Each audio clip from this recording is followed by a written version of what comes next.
Hey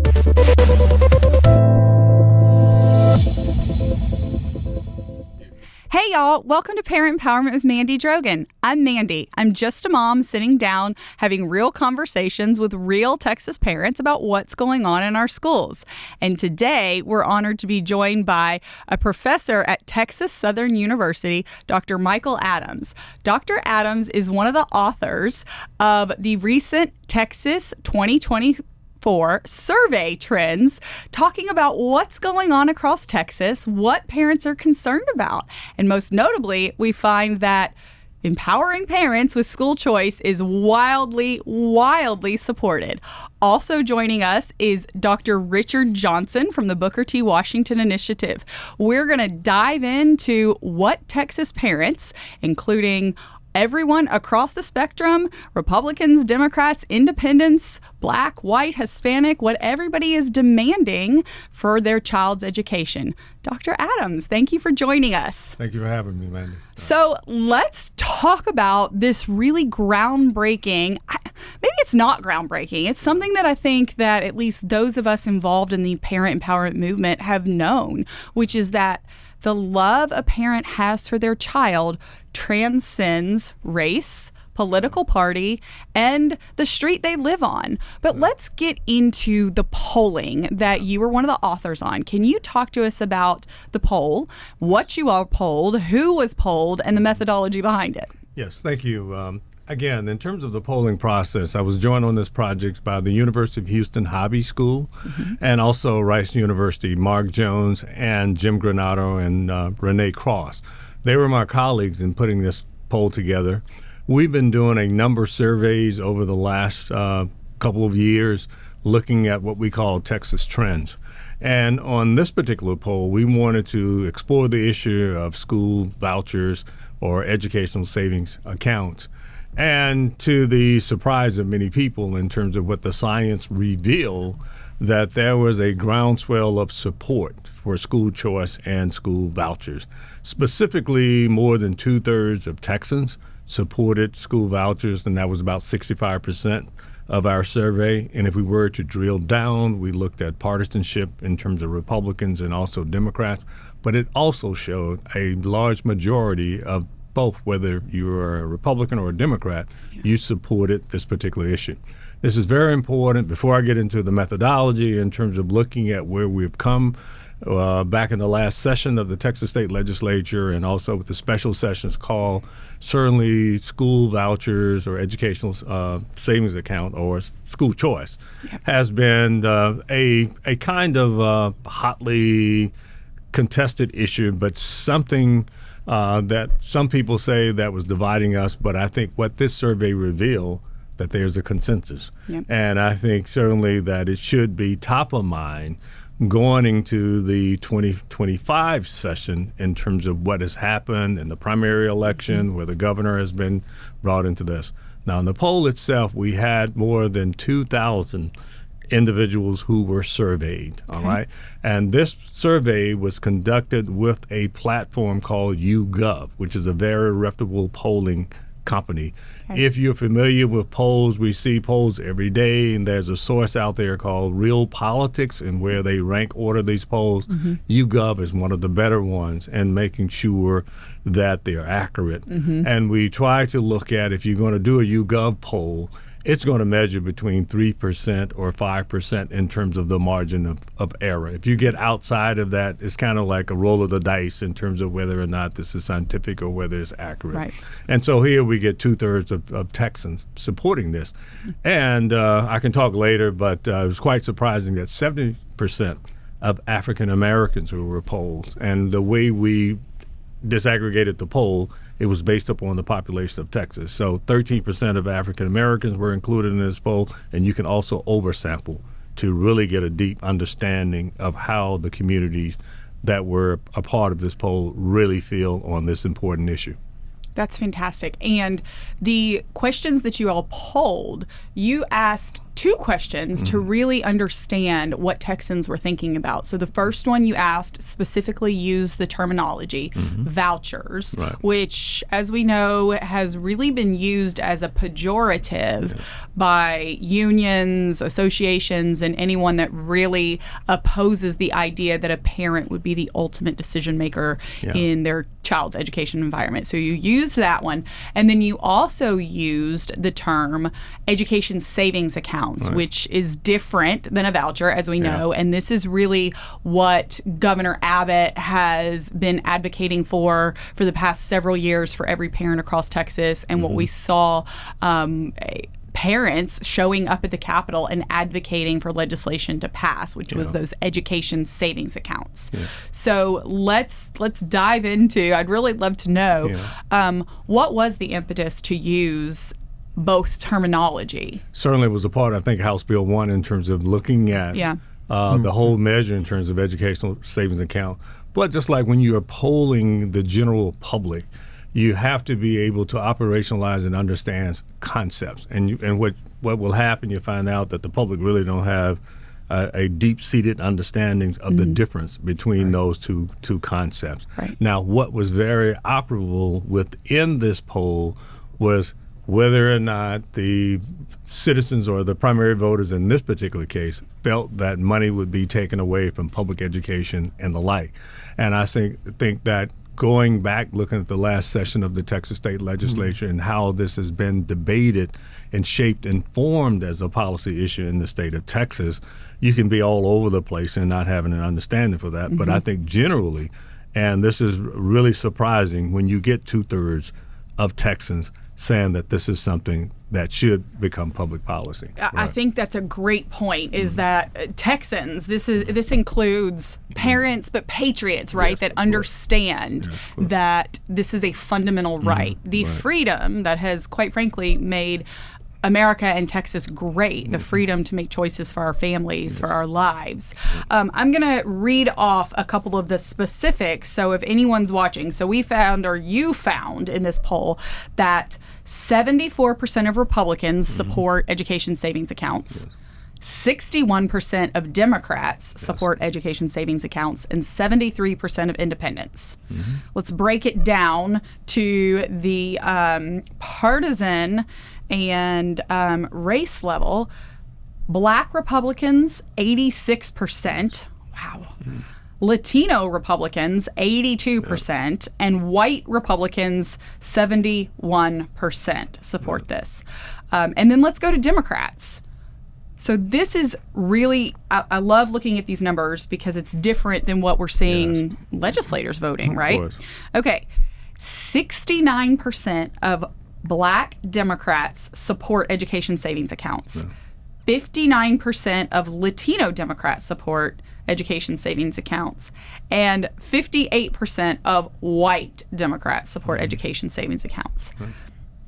Those numbers, particularly for our minority Texans, are pretty incredible.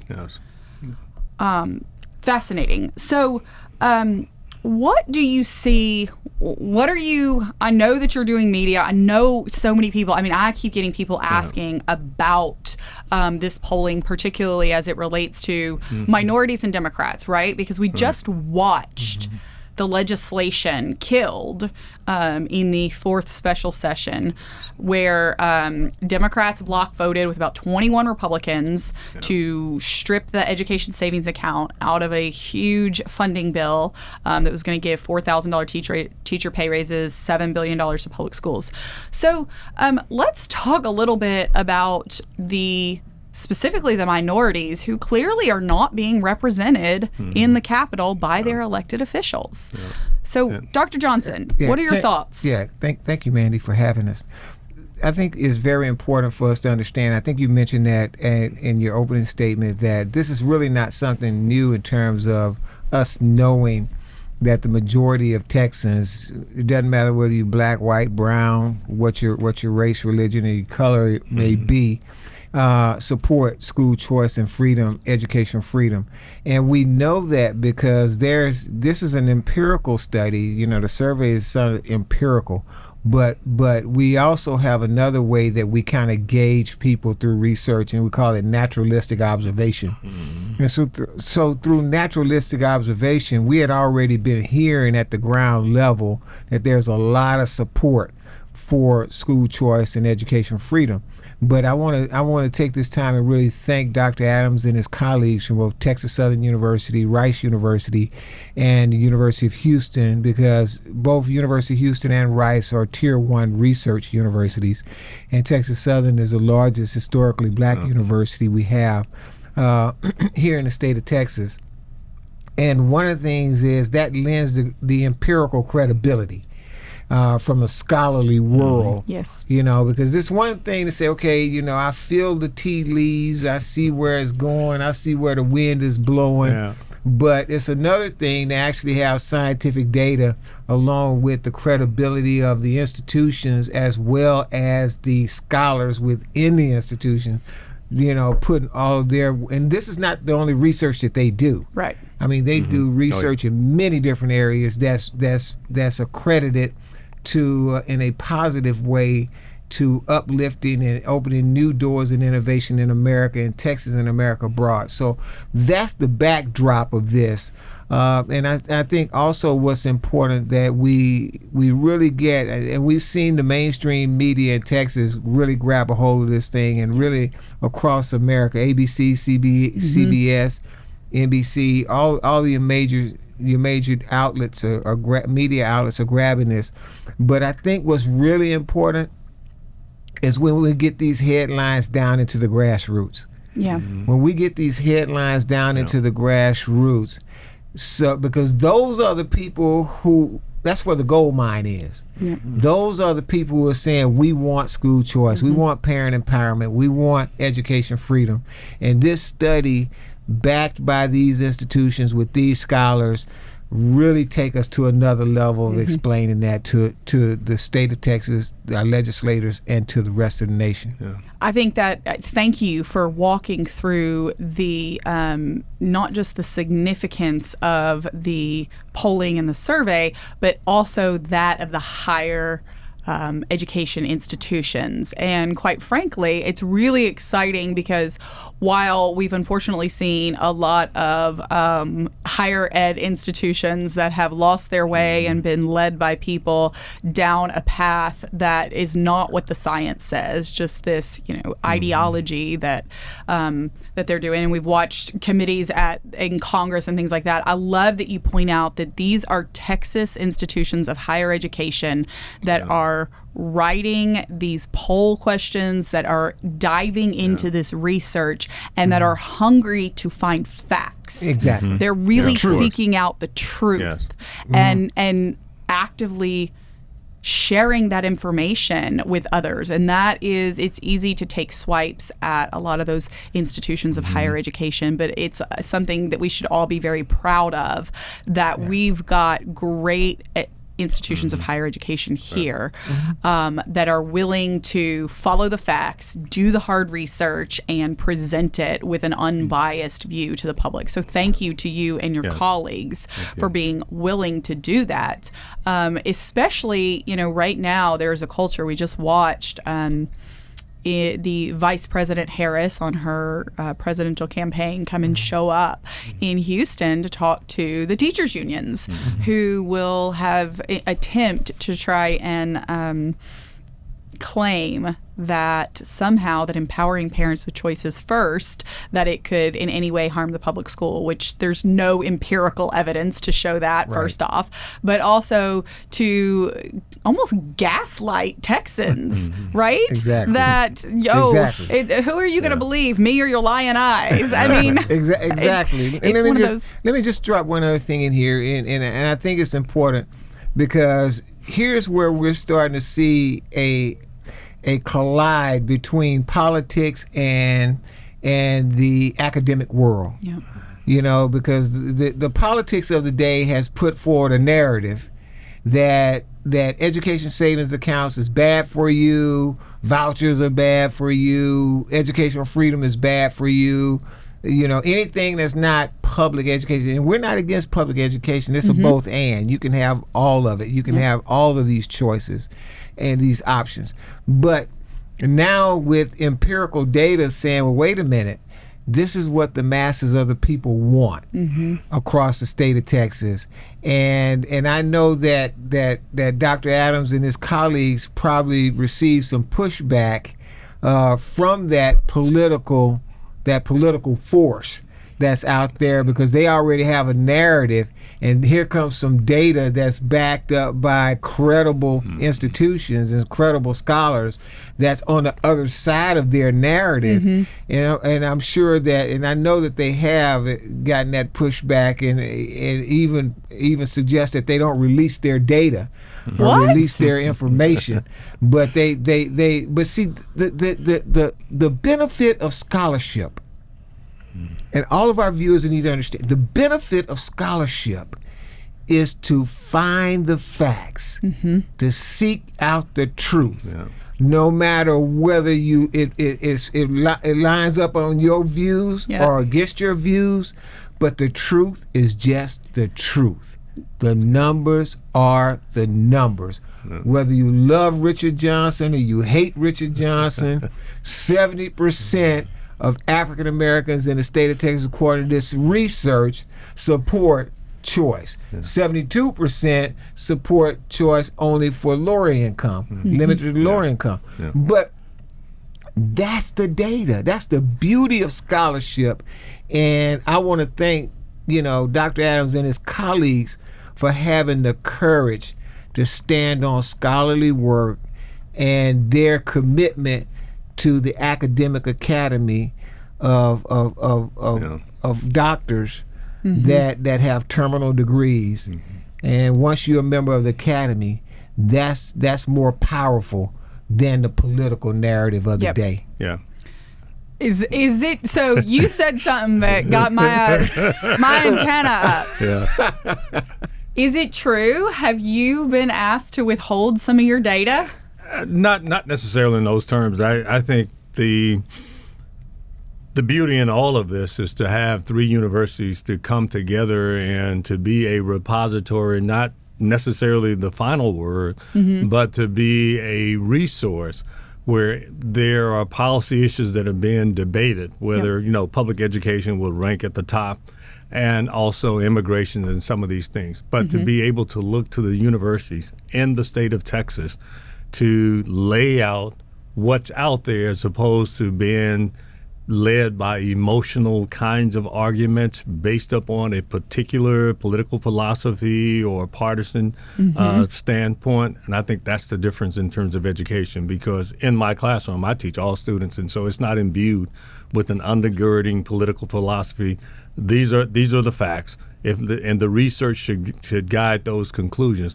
We never will know what's good or bad if we don't research these questions and these problems and let it be data driven, and then we can come up with a conclusion. And once we put it out there in the atmosphere, then you can use it to the benefit and say, this is what science is saying. And that's my point of departure in all of this. Well, thank you all for going down that path and seeking truth, seeking the facts. I'm sitting here listening to both you gentlemen talk, and it's reminding me of I love to read and listen to podcasts by Dr. Thomas Sowell. Oh yeah. I mean, and then I'm Great sitting guy. here, right? Yeah. Because that's it. We just want facts. Right. We just want facts, and when we have facts, then we can make good decisions. Right. And another element, I don't think we've talked about it, and we didn't point this out, but if you look at the support amongst Black Americans, Black Texans for school choice or vouchers, we didn't talk about, I don't want to say class, but the economic point. All right. If you have money, you can send your kids to a parochial school or to a private school. If you don't, they're to the public schools. Right. And Richard and I, we talk all the time in terms of my background, in terms of my parents. Education is your pathway. That's it. Out of a bad situation. And we haven't spoken about the prison to school to prison pipeline. Right. But that's something it's kind of latent in the Black community, but it's there, all right? And some of whether the success or the failures, you have to talk about public education and the access to quality education.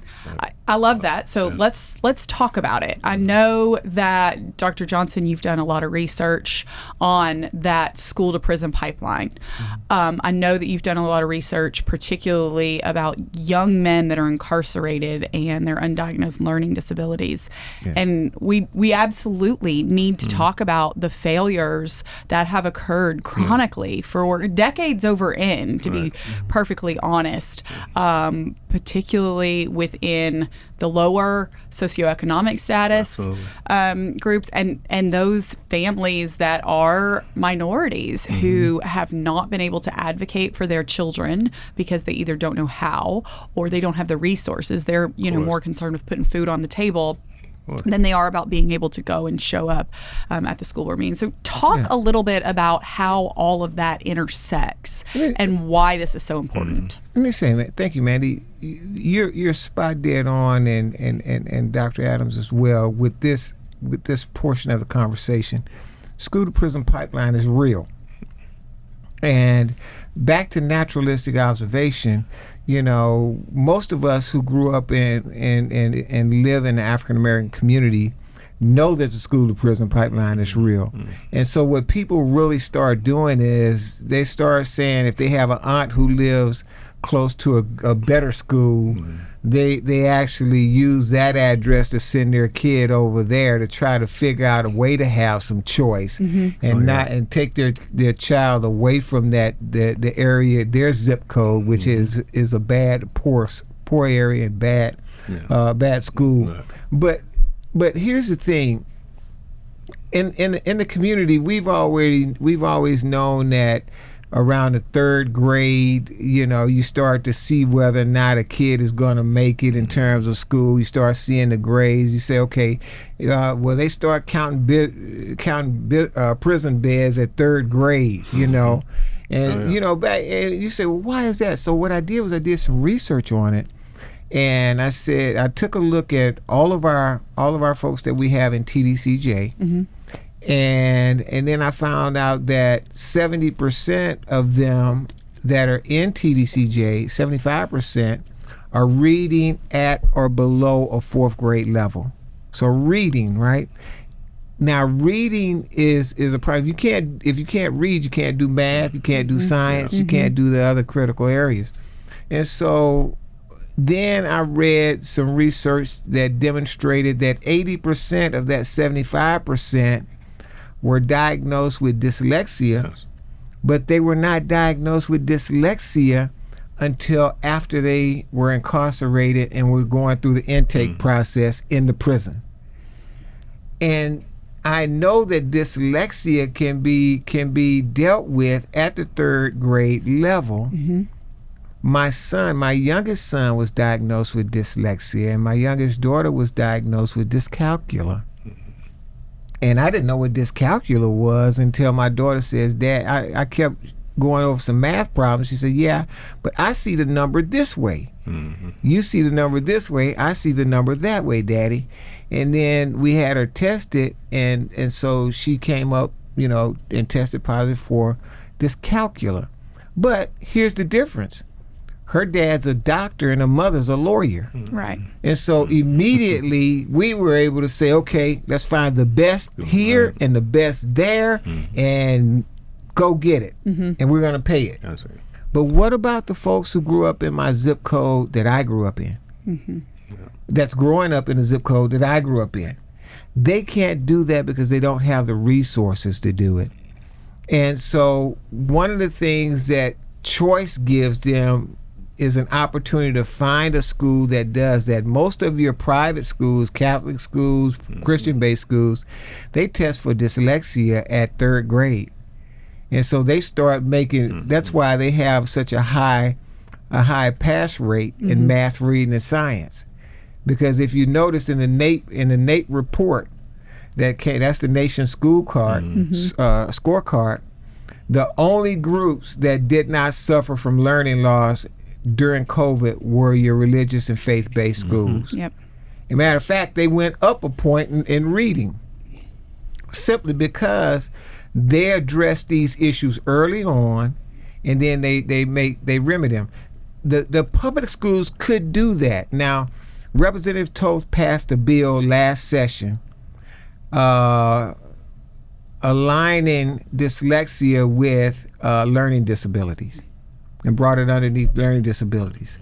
But here's the thing, there was no extra resources put into it. So what we're going to do is support Representative Toth's bill this upcoming session to put resources in for early detection and early intervention. Right. And if we're able to do that in the public schools, that's going to help the public schools dramatically in terms of closing the school to prison pipeline. But the competition that choice and options bring really forces the public schools to spend some of the money that they're getting now, which they could have been, on early detection of this, early testing and detection of dyslexia with assessments, along with dyslexia intervention specialists in every school. And other wraparound services. And other wraparound services. So these things, man, that we've known in the African American community, because we only make up 12, like you said, we only make up 12% of the nation of the state and nation's populations. Right. You know, it mirrors. We only make up 12%, but for us to make up the largest percent in prison, there's a problem. That's a problem for us, and that creates a sense of urgency for us to figure out what's wrong. And what we've identified and what the participants in Dr. Adams' study is, they've identified education as we have it right now as a problem. They need options, they need choices, and that's why they raised their hand and said, I want school choice. Yeah, and as we break down this number, Texas has the largest black population of any state in the United States, and that's important to around 3 million in the state of Texas. 3.6 million. But it also speaks to the fact, in terms of these research findings, what they should reveal to the leadership in those particular communities and in those legislative districts, is that they may not be advocating what the people who live and reside in those districts really want in this particular case. Need and want. And so that's another issue that could become a problem. I think that's really important to point out. Oftentimes our system has been designed in a way where, and let me say, when you're talking about third and fourth graders, we know that if a child cannot read by the third grade, by the time they complete third grade, there is a 97% guarantee, 97% chance that they will never catch up. And I think that a lot of times what we're doing is, it's almost like you see cars going off a cliff and you're watching it happen, and the system goes, oh my gosh, we need to get in there and catch the cars, we need to fix whatever's going on here, instead of going, hold on a second, what's going on up there, what's at the top that's causing this disaster? Causation. Yes. Causation. Why? And digging down to the root. Yeah. And I think an even greater sin, Mandy, even greater sin. I've spent 10 years as a chief of staff, 6 years as chief of staff at the city level in City Hall, and 4 years as chief of staff in the Capitol at the state level for African American leaders and elected officials, and they send their kids to private school. And the kids that are in the district that they represent, they are locked into a zip code, fed into a prison, school to prison pipeline, and then they vote no on school choice, letting other people have the same opportunity that they have. And that's wrong to do that. And one of the things I liked about what Dr. Adams is doing, it took courage for them to come forward with real numbers and the truth. I mean, there's old saying, truth forever on the scaffold, wrong forever on the throne, yet within that scaffold sways the future, and behind it them unknown standeth God within the shadow, keeping watch above his own. Because God stands behind truth. And it's hypocritical for you to lead a district and send your children to private school and and use your option of choice and deny the people that you lead the very same option that you have. And we have to speak up about that, against that, to help move it forward as a teachable moment for those who are perpetrators of that wrong. Yeah, that's 100% correct. And I hope that this new scientific data will help to enlighten these very representatives. You know, I've pointed out before, Trey Martinez Fisher and Jean Wu, both of them state reps. One is the leader of the Democratic caucus, I believe, Trey Martinez Fisher. And it's this, well, we do it because, and you know, they can fill in, we have money, we have, and it's this complete disconnect with what we all at this table as parents know, that every parent, regardless if they are a low-income family in inner city Houston or a rural family with a special needs child that's not being met or being bullied to the point or whatever, you don't have that right to gatekeep. I mean, that's what they're doing. They are gatekeeping a high-quality education from far too many children, and then they're standing there at the bottom of the cliff going, well, we'll try and fix them, but if not, we'll just send them down there to the wreckage, aka the prison system. Like, and it's wrong. Yeah. It's wrong. And to your point, you know, and it's very smart to say that if you know better, my grandmother used to say, you know better, you do better. Yep. You know, some people know better, and then they refute the truth. You know, and say, well, that's just you. This is that's just this group. That's that group. Well, then when you say, well, no, this is Texas Southern University, this is Rice University, this is University of Houston, Right. and this is empirical data. This is researchers. These are scholarly. This is scholarly reports. That ain't just the average Joe down the street giving some information. And I've had this conversation. I've had this conversation with one of my previous bosses when I was in the Capitol, Jarvis Johnson. Jarvis said, well, I'm against vouchers. I'm against vouchers. I'm against charter schools. I'm against anything except for public schools. I said, yeah, but you went to a private school. Oh. You graduated from a private school, and your kids go to private school. So I said, so why are you not allowing the people within your own district that you represent to have the exact same advantage that you had? You know? That's all people are asking for, because when you look at, there are certain schools, when we did the research on TDCJ, we looked at the zip codes that the individuals in the prisons came from, and we followed those zip codes back to their home, and then we looked at the school in their communities. Those were the failing schools within the district. Those were the school to prison pipeline. It's a direct connection from your zip code, your school and your zip code, all the way to the prison. It follows you. So I gotta ask. You asked him. What did he say? He just looked at me and said, man, that's different. I said, it's not different. I said, it's not different.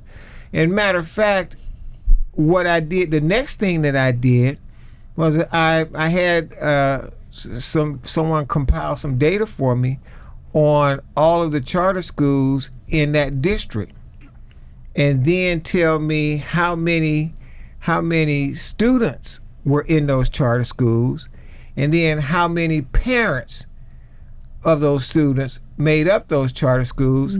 And when I showed it to him, I said, this is 14,000 voters. Yep.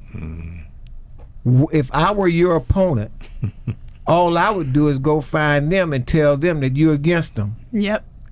And then he became a proponent for charter school. Oh, there you go. I support charter school. That's smart. I support charter school. Right. I said that's a smart thing to do, right? Well, it is. Oh, well, I'll tell you, it was real smart. People, this took place in Florida. So we talk about how this this data is supported by real life, real world. It has occurred success to the entire system. And I talk a lot about Florida. So Florida passed private school choice specifically for low income kids. There was one lone Democrat, African-American Democrat, that voted with the Republicans, by the way, because he was not running for re-election, and he said, I'm going to vote with them. And he did. They passed private school choice. At that point, Florida's low-income demographic ranked number 33 in the nation on the NAEP scores. And within 16 years, they went to number 1. Which is incredible. But here's where it also, for those that are listening, where it gets really, really interesting. And the Wall Street Journal did an article on this, so you can Google it and look it up. But it was when DeSantis was running, and people did similar to what you did, and they went and said, you know, we have thousands of mamas, thousands of parents that were empowered with the right to select the best education for their child. And they showed it that they're Democrats. Most of them are low-income African-American Democrats. And so the DeSantis campaign and several others that, so our friends over at the American Federation for Children and others that realized this, they said, you know, we're just going to go tell those low-income school choice using mamas that guy is going to take away your education savings accounts, your scholarships. That guy is going to send your kid back to the school.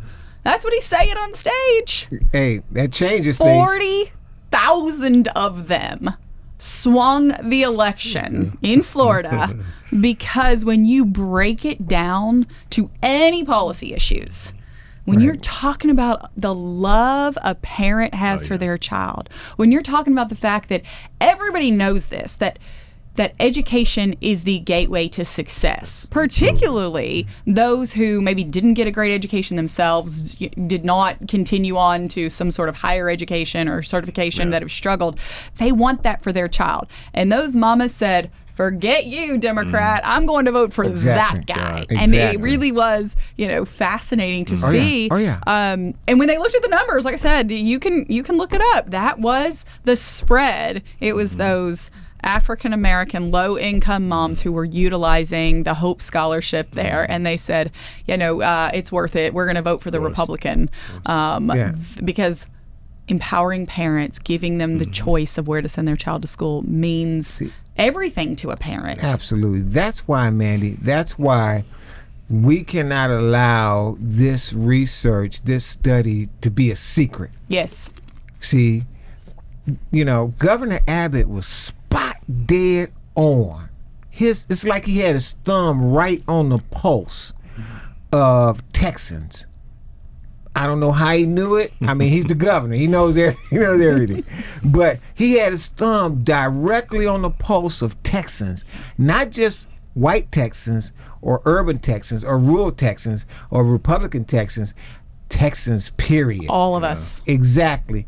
And so right now, this study, the data needs to get down into the grassroots. These headlines that we've been seeing in the big outlets need to be in those community outlets. Yes. You know, because that's where it's going to really make the rubber meet the road. And I think that Governor Abbott is going to see the same thing Governor DeSantis saw in terms of when it gets down into the grassroots. That's the power of this study and the power of the outcome of these surveys. Yeah. What are some of the, you talk about some of these media outlets, those local newspapers that, who could Texas parents, Texas patriots that are listening right now, what are some of the papers that they could send? Because we saw the responses by the big media, but what are some of the papers that, I mean, maybe we even just send them this podcast and say, hey, here's a study. Absolutely, yeah. At the African American News in Houston, and it's a statewide paper, African American News. Okay. And then also the Houston Defender, the Forward Time. I think they have the Messenger. I think it's another outlet in Dallas, and so there are many of those cultural, newspapers that the guys in the barbershop see. Yeah. You know, and they're in all the restaurants, you know, because they're free. They give them out there. They have a newsstand, and you pick up your food and you get a paper on the way out the door. Those are the papers who reach people that maybe don't see the NBC, ABC, CBS. Yeah.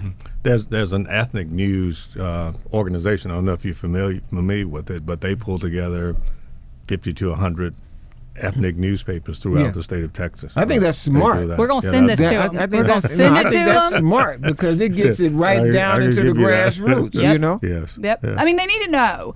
And I think as much as anything, parents need to know you're not alone. And there is nothing wrong, everything right with that burning love that we all feel for our children. It's okay to say, you know what? The school that you're telling me I must go to, something else would be better. There's nothing wrong with that. There's nothing wrong with wanting what's best for your children. That's right. Just having the freedom. It's freedom to do it. Even if you don't do it, you have the freedom to do it. You can do it, which is a whole other part of the conversation, right? You don't have to do it, but just knowing you can, and quite frankly, the entire system knowing parents can do it the system. will totally change that education system. They're going to say, competition. We're going to be teaching phonics in this classroom. Exactly. Because that school down the street's teaching phonics. Or they're going to say, we're going to be teaching civics because that's what parents want. We're going to be teaching Singapore math. Or there's so many things that when we just say parents can, they're going to be able to say, hey, school I'm zoned for, I think we need to make sure that we're going to do this because I could go to that school. Exactly. That's right. That's a game changer. It's a game changer. It's a game changer. I agree. So is there anything else in this report? We will make this available. It's an easy Google search, but we will make this available at TexasParentsMatter.com. That's TXParentsMatter.com, where that parents can see what your empirical evidence shows. But is there anything else that you want for Texans to know about the research? I think it should be clear that public education is a major issue and a concern in the state of Texas. The quality of education. In the Houston area, we've seen a lot of intervention in our school districts, but there's no gainsaying, no denying that parents are committed to the best education for their kids.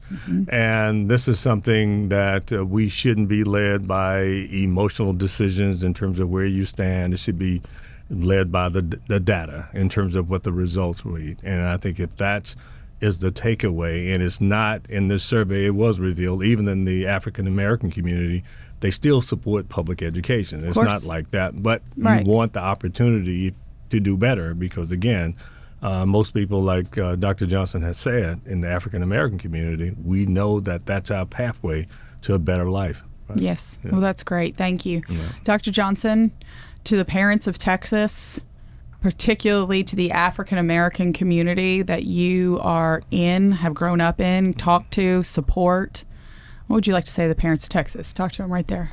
I'd just like to say that at Texas Public Policy Foundation, we love freedom and we love Texas. And our goal is to make Texas the freest place in America and the world to live. Every parent has the right to make decisions for their children. I have 4 children, 2 boys and 2 girls, and I make the decisions for them. But just because you have a middle class income or a upper class income doesn't mean that you're different from any other parent in the world. If you don't make no money, God entrusted you with those children. You have the right and the freedom to make the sound decisions, to safeguard them and prepare them for leadership and to compete globally. And so join us in this fight. Join us in the fight for freedom. Join us in the fight for parent empowerment, and join us in the fight for school choice. And God bless all of you, but also God bless the governor, lieutenant governor of this state, and our legislators who are going to help us make this become a reality in 2025 in the next legislative session. Thank you, gentlemen, for joining us today. Thank you, Dr. Adams, for your incredible work, to your colleagues, to your schools. We are so excited about these results. Continue to dig in, dive deep, find the data that does support empowering parents. And thank you all for joining us on Parent Empowerment with Mandy Drogin. And now you have the power.